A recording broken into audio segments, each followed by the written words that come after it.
You mean to tell me that being a trophy wife isn't all that's cracked up to be? Say it ain't so.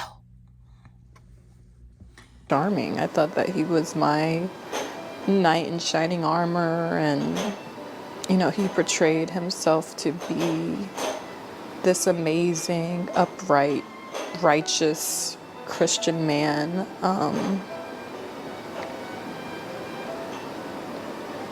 And I believed him.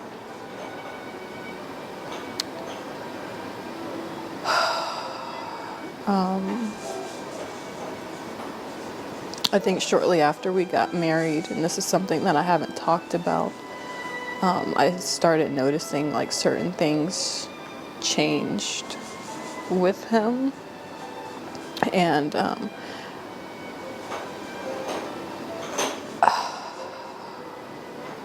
just started to see a few things that I didn't like. But I honestly thought that some of these were things that I could get past.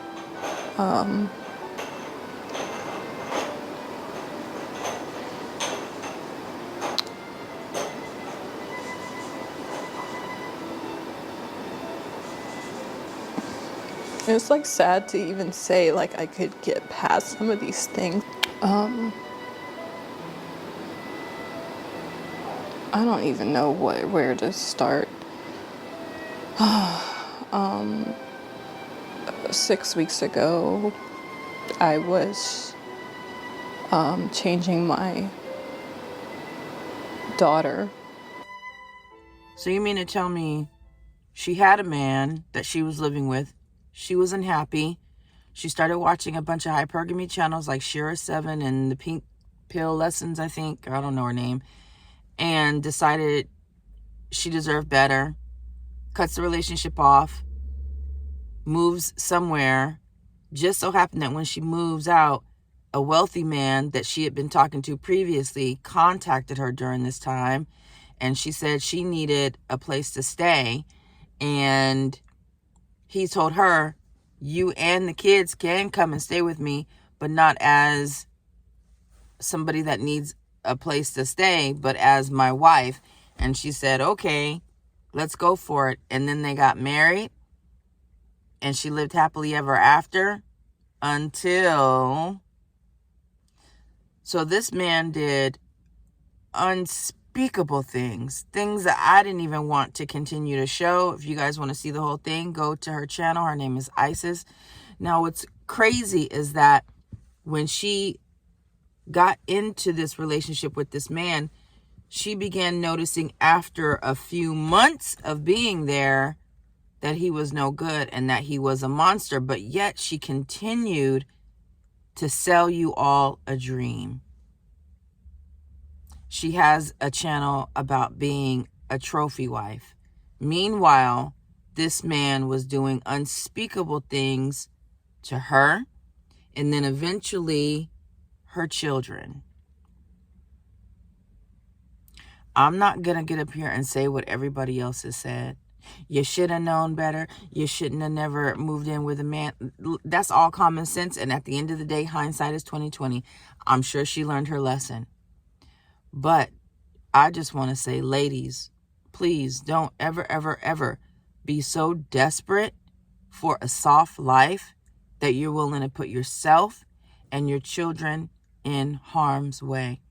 You have to get to know these men before you bring them around your children, and especially before you move them in, or you move in with a man without using discernment and some common sense. Your life depends on it. Your children's lives depends on it. All of their lives will forever be changed because their mother didn't do her due diligence when picking a partner. And the closer I get to the Lord, the more my spiritual relationship with Him strengthens day by day. Things are coming to me, things that I didn't notice before because I was in an act of desperation. And I think back on the way my son responded to certain people and the way something in me didn't feel right about an interaction between a man and my son, you know? And so we just have to pay attention to those things and don't be so desperate to have a man, so desperate to have somebody spend money on you that we're willing to just risk it all. And don't go blaming the hypergamy channels. To come across SheraSeven on YouTube, and she completely changed my life. And she basically taught me what a high value man is and what to look for when trying to find a husband. So I ended up taking my sister's advice and signing up for eHarmony. I think the second person that I matched with was the man that I'm married to now, my husband. And it was very different. My husband and I have a 20-year age gap, and he was not the first older man that I dated. And so when I met my husband, I knew right away almost, and people say that, but it was definitely true. I know it sounds cliche. Just from our first date, it just felt natural. I felt like I just had known this person already. It was so comfortable. Don't go blaming them because they tell you get that money, but at the same time, be smart about it too. If anybody marries somebody after 1 week, they dumb. I'm sorry. Sprinkle, sprinkle. If you dumb enough to do that, I'm sorry for you. I'm sorry. But if you're sitting out there, you learned everything from me. Did you learn how to be smart? Did you learn how not to be desperate? That you didn't learn from me? Did you hear when I said stop being desperate? Did you hear when I said don't be a pygmisha? Did you hear when I talked about background checks? Did you hear when I talked about all this other stuff?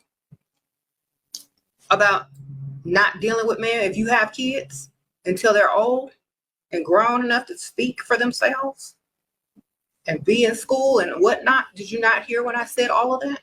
Don't blame me. I tell people all the time, don't say my name if you are desperate and being pygmisha. Don't claim me.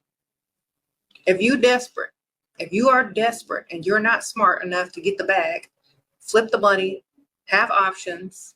If you stupid, don't claim me. If your IQ is low, please don't claim me. I teach women to be smart, not desperate. Don't be a pick me. Don't be desperate for it. Make him work for it. And when we say work for it, not just wine and dine you, but also show you that he is a man of character and that he truly wants you for you and not your kids.